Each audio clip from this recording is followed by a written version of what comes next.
var en fugl, som fløj ind i vores vindue for noget tid siden og brækkede vingen.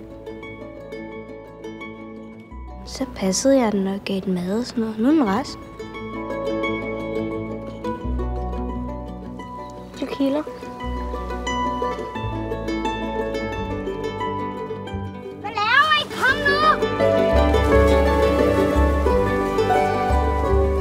Hvorfor? Du skal lofte nu.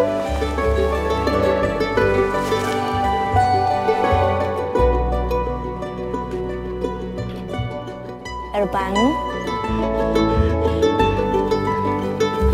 Skrid med dig!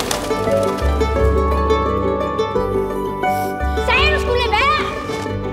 Carla! Carla! Ja!